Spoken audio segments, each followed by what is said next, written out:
온 이스라엘이 헤브론에 모여 다윗을 보고 이르되 우리는 왕에 가까운 혈족이니이다.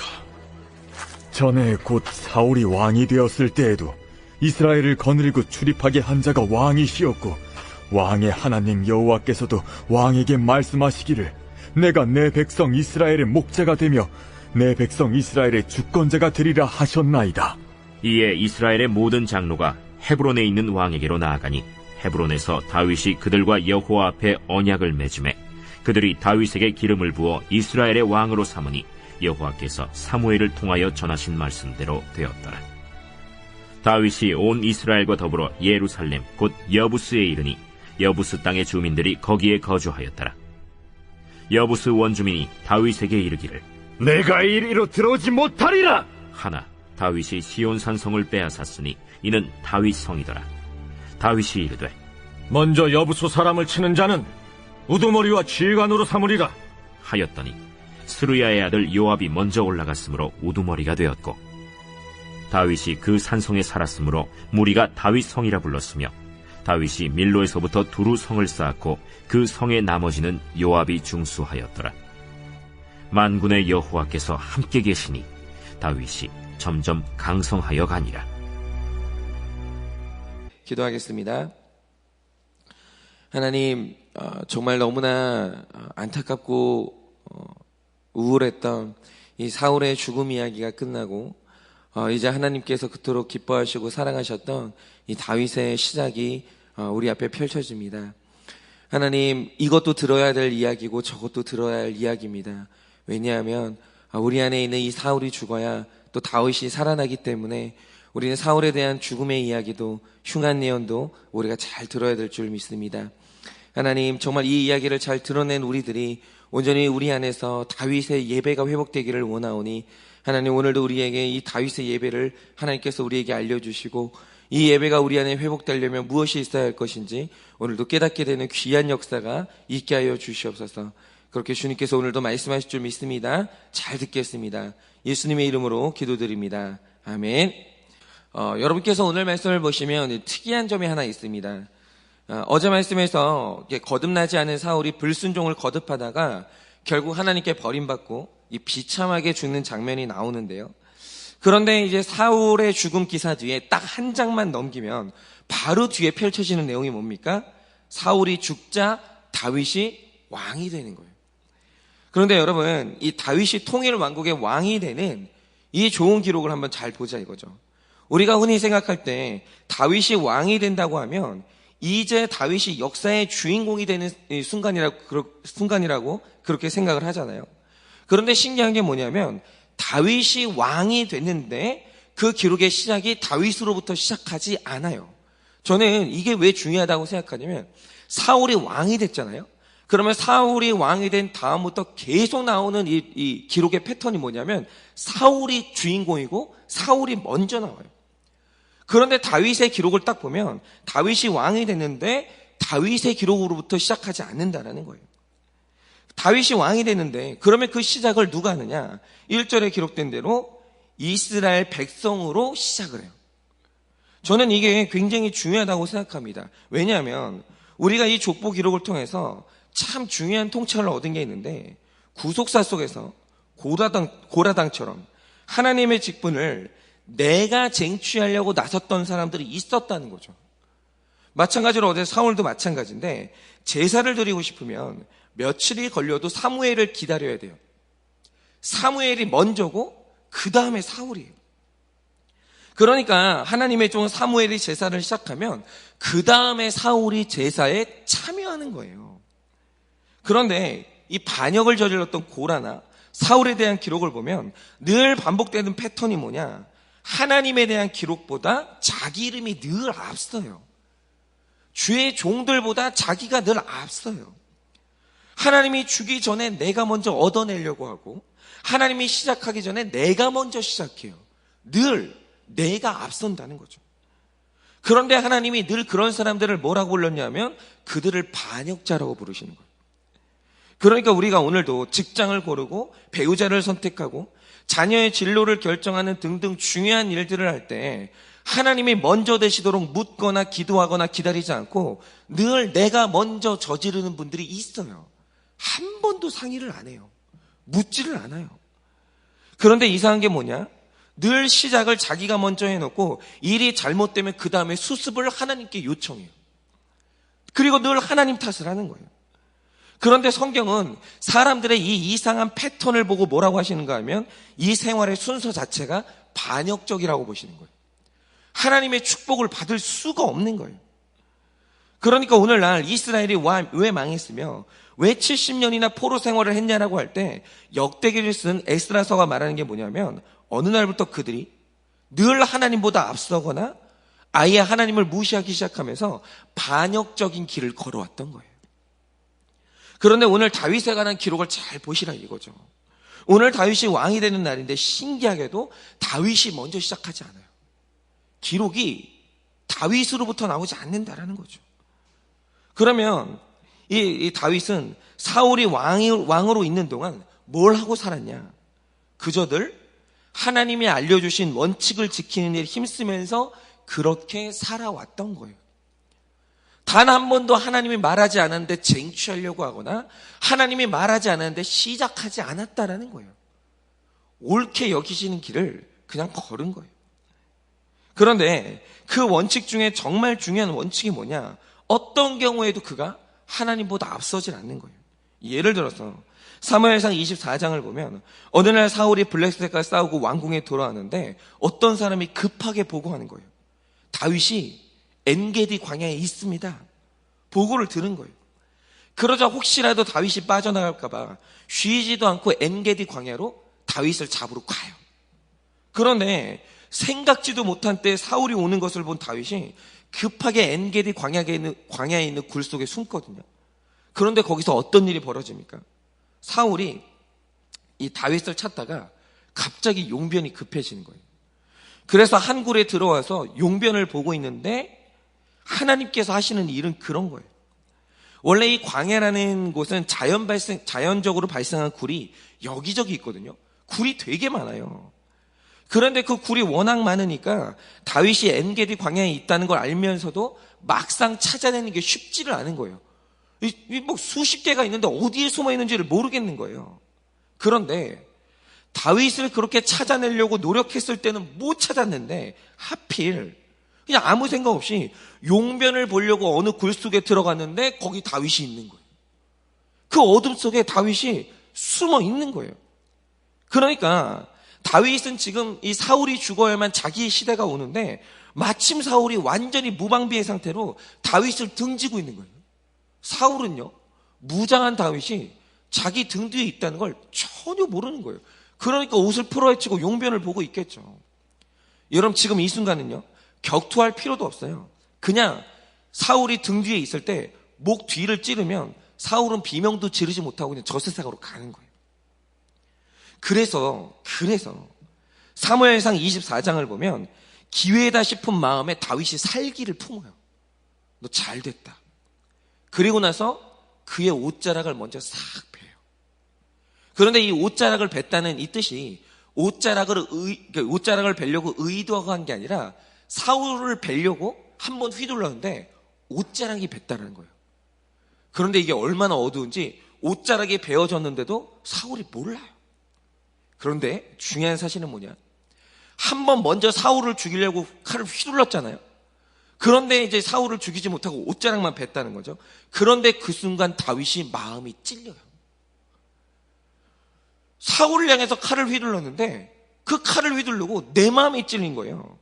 그런데 여기서 찔렸다는 말의 뜻이 뭐냐면 사울에 대해서 죄책감을 느꼈다거나 미안했다는 뜻이 아니에요. 여기서 찔린 이유가 뭐냐면 자기가 너무 좋은 기회를 만난 나머지 하나님께 묻거나 대답을 듣지도 않고 하나님보다 한 발자국 앞서 있는 나 자신에 대한 두려움을 느꼈다, 이 뜻이에요. 여러분 다윗이 이런 사람이에요. 하나님보다 한 발자국만 앞서도 그 두려운 거예요. 그러자 그가 좋은 기회를 포기하고 사울을 살려줘요. 여러분 이게 다윗이에요. 여러분 이렇게 다윗이요, 내 고난이 계속된다 할지라도 때를 얻든지 못 얻든지 계속 원칙을 지키는 일에 정도라고 생각하는 길을 걷는데 힘을 써왔어요. 그런데 오늘 말씀에서 깜짝 놀랄 만한 기록이 뭔지 아십니까? 자, 어제 말씀에 그동안 11지파를 통치하고 있던 사울이 죽어요. 드디어 죽어요. 다윗이 죽인 게 아니에요. 잘 기다리고 있으니까 그의 시대가 끝나요.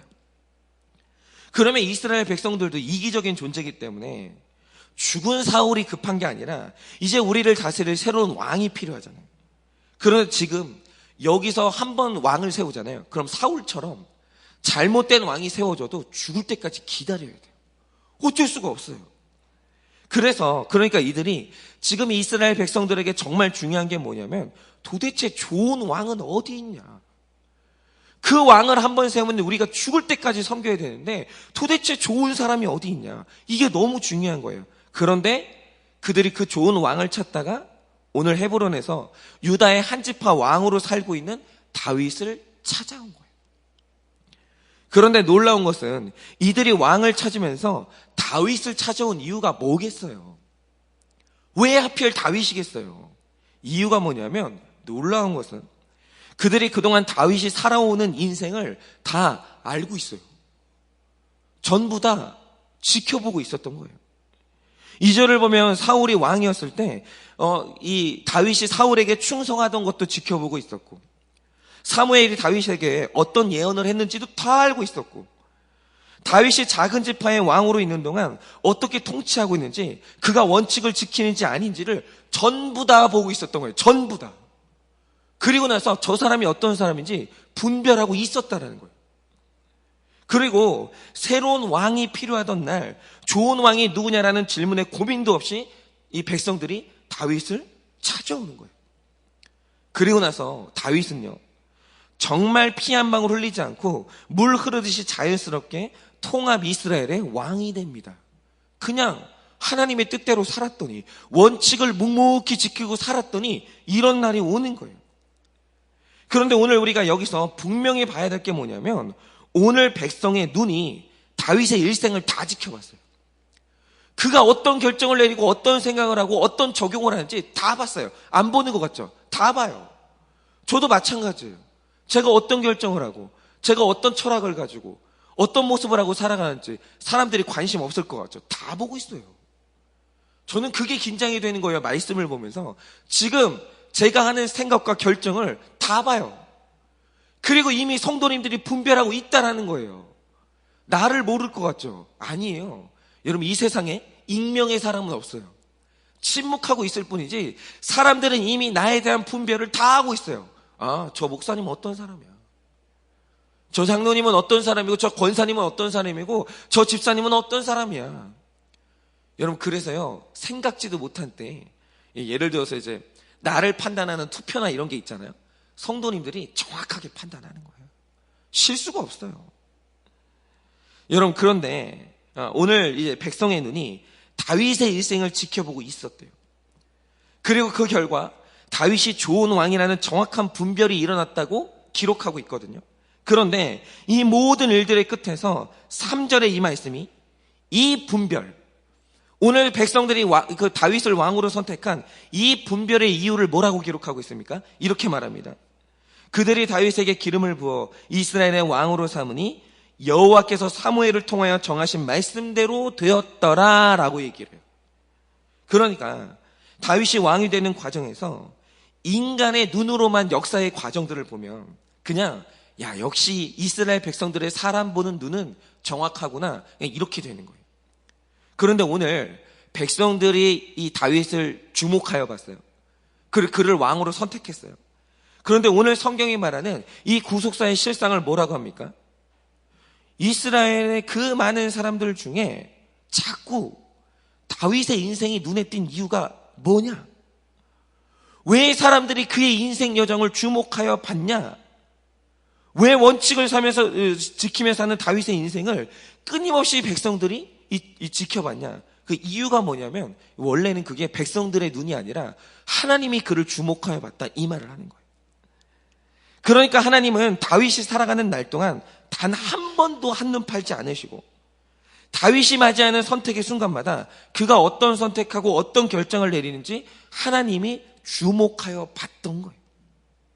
그러니까 하나님이 기뻐하시는 사람이 하나님의 눈에 띄었거든요. 그러자 하나님께서 하시는 일이 뭔가 사람들의 눈을 사로잡아서 내가 보는 그 사람을 사람들로 하여금 주목하게 만든 거예요. 그렇기 때문에 오늘 하나님께서 우리 한 사람 한 사람에게 내리시는 분별과 평가는 정확한 거예요. 하나님께서 오늘 사울을 향해서 반역자라고 분별하시면 그렇게 하시는 이유가 있는 거고, 하나님께서 다윗을 향해 개역자여 예배자라고 분별하시면 그렇게 말씀하시는 이유도 있는 거예요. 정확한 거예요. 그런데 하나님께서 내가 내린 이 분별을 숨기시냐라고 하면 그렇지가 않다는 거예요. 언젠가 반역자도 그 정체가 드러나요. 개역자도 그 정체가 드러나요. 절대로 못 숨겨요. 하나님이 분별하시는 이 세상에서는 그 사람의 정체는 반드시 드러나는 거예요. 그런데 그 모델이 누구냐? 그게 바로 다윗인 거예요. 여러분, 다윗이요, 아무도 없는 굴 속에서 그냥 하나님이 옳게 생각하시는 것을 판단했을 뿐이잖아요. 그냥 나는 그 도망자로 살아왔을 뿐이잖아요. 그런데 그의 정체가 다 알려지는 거예요.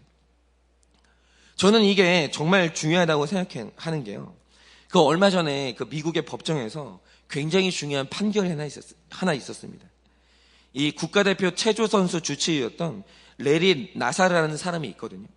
그런데 이 사람이 어떤 짓을 저질렀냐면 체조 선수 주치의로 있는 30년 동안 어린 선수들 156명을 성추행하거나 성폭행을 한 거예요.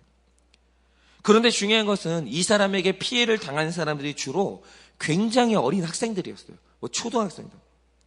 그런데 이 사람이 왜 주로 어린아이들을 이 성범죄 대상으로 삼았냐면, 어린아이들에게 성범죄를 저지르면서 이거는 치료야, 이거 의료술이야, 이런 식으로 얘기를 한 거예요.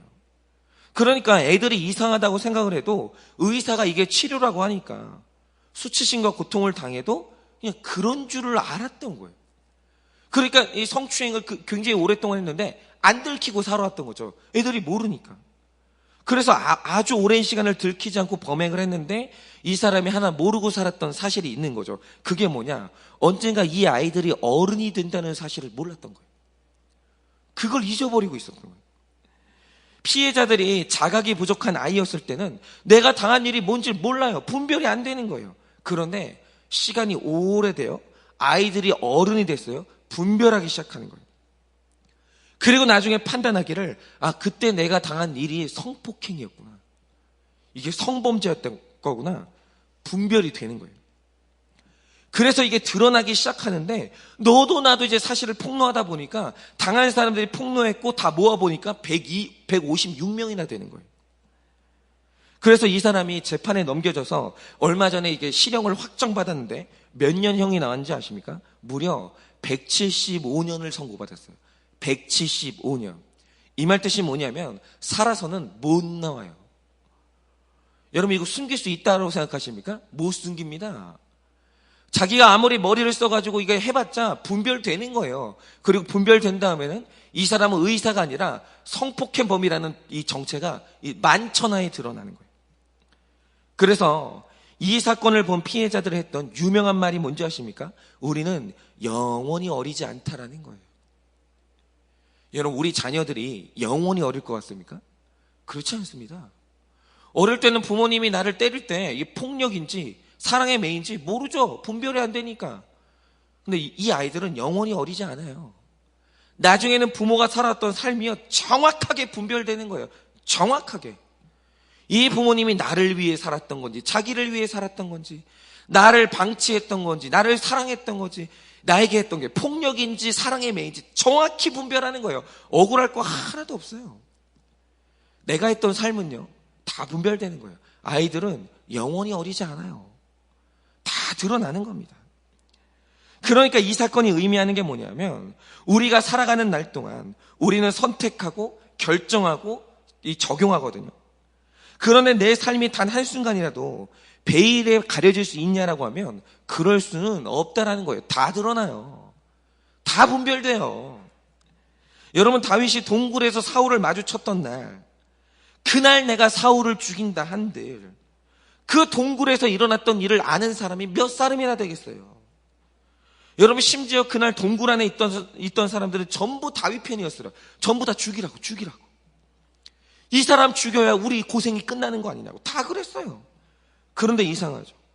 그는 내 행위를 보는 이가 없는 동굴 안에서까지 내 행동의 정당성을 놓고 이게 성경적인가 아닌가, 하나님이 기뻐하시는가 아닌가, 이걸 놓고 씨름을 하는 거예요. 동굴 안에서. 왜입니까? 그 동굴 안에도 내 삶을 보시는 하나님의 눈이 있다는 걸 아는 거예요. 정확히 아는 거예요. 그래서 누가 보든지 아니 보든지 늘 내가 붙들었던 원칙을 따라 나의 열심을 내려놓고 하나님의 의의를 기다리는 거예요. 하나님, 저는 하나님의 뜻대로 결정하겠으니 나머지는 하나님이 알아서 하시라고. 그는요, 이 결정을 할 때, 이 사울을 살려두는 결정을 할 때 일평생 도망자로 사는 것을 감수했을지도 몰라요. 그런데 여러분, 이 모든 결정이 어디에 있었던 일이냐?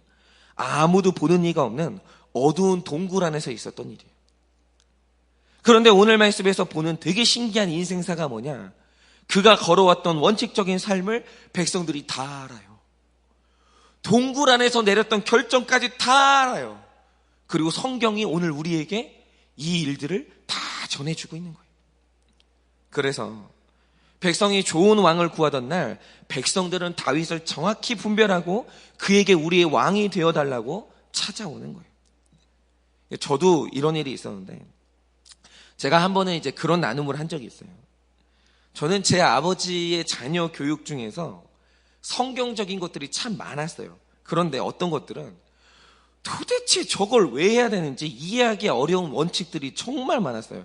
그 중에 하나가 뭐냐면, 아버지는 저희가 밖에서 외박하는 걸 정말 싫어하셨어요. 정말. 그래서 어릴 때 가끔 친구들이 누구 집에서 모여서 잔다고 하잖아요. 그러면 그 밤이 얼마나 재미있겠어요. 그러니까 저도 이제 가서 같이 이제 자고 놀고 싶은데, 제가 속 터지는 이유가 뭐냐면, 세상에 수많은 아버지가 있잖아요. 수많은 아버지가. 그런데 그 많은 아버지들 중에 하필 내 아버지가 누구냐? 외박하는 걸 허락하지 않는 그 이상한 한 명의 아버지가 우리 아버지인 거예요. 하필이면. 내가 그런 이상한 사람을 내 아버지로 만나버린 거예요. 그런데 다른 아버지들 보면 어떤지 아십니까? 우리 애가 누구 친구 집에서 놀고 온다고 하면, 야, 빈손으로 가지 마라 이러면서 이 과자도 들려보내주고 치킨도 들려보내주고 그러면서 잘 놀다 오라고 이게 인사해 주는 거예요. 우리 아버지만 안 보내주는 거예요. 왜 우리 아버지가 이런 사람이냐 이거죠.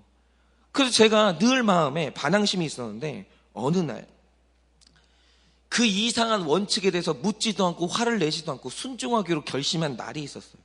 그게 뭐냐? 제가 초등학교 때였는데 이 아버지가 부산에 세미나가 있어서 거길 가신 거예요. 근데 여러분, 제가 어릴 때 그 부산 가는 게 경부고속도로 하나밖에 없었어요. 다른 길이 없어요. 시간이 얼마나 걸리는지, 그것도 막 이상한 고물차를 끌고 가시니까 속도도 안 나요. 막 계속 가는 거예요.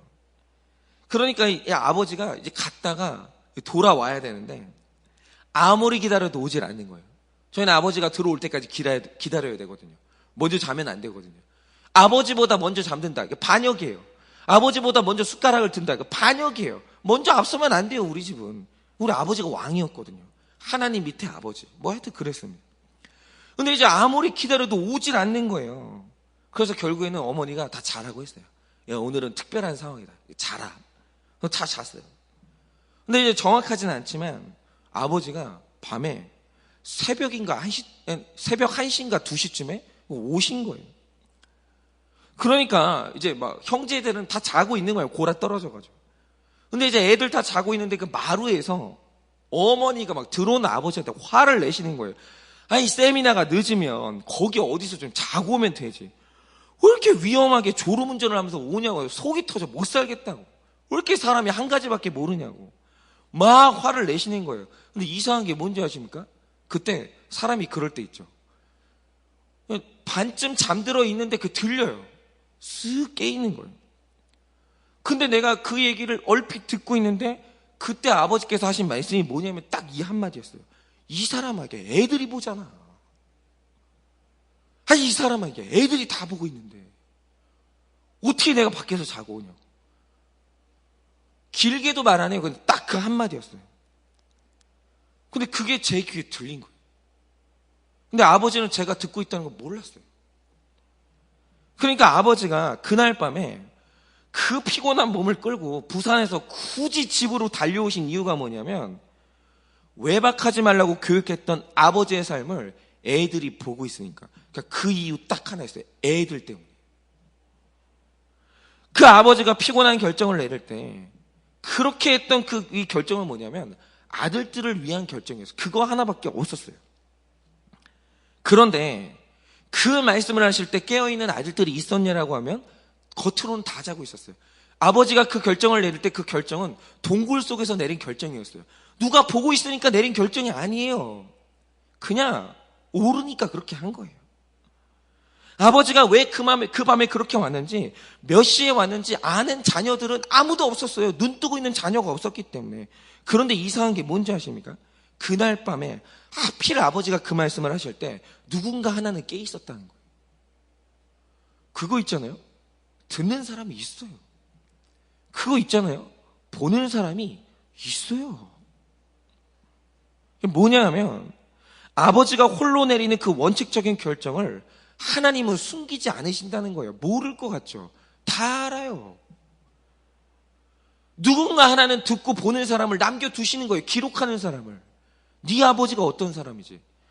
여러분, 내가 홀로 숨어서 내리는 잘못된 결정, 불법적인 결정을 모를 것 같습니까? 다 압니다. 누구 하나는 알아요. 그거 하나님이 기록하게 하시는 거예요. 근데 제가 그날 그 얘기를 들어버렸어요. 그리고 그날 이후로 다시는 아버지한테 나는 왜 외박을 하면 안 되냐고 묻지 않았어요. 왜냐? 이유가 뭔지 몰라요. 그 이후로도 이유는 말해주지 않았어요. 그러나 중요한 건 뭐냐면 아버지도 우리를 위해 그렇게 살았으므로, 아버지도 사는 날 동안 외박하지 않았으므로 더 이상 반항할 수가 없는 거예요. 그냥 네 하고 살았어요. 그냥. 그리고 살아오는 날 동안 아버지에 대한 불만도 많았고 원망도 많았죠. 여러분, 제가 제 아버지를 분별하잖아요. 여러분들 앞에서 제 아버지의 단점도 말하잖아요. 죄도 말하고. 그런데 이 살아오는 날 동안 쭉 살아놓고 하나님이 저희 세 아들들에게 주신 분별이 뭐냐면 내 아버지는 훌륭한 사람이라는 거예요. 내 아버지는 하나님 앞에서 신실한 종이었다는 거예요.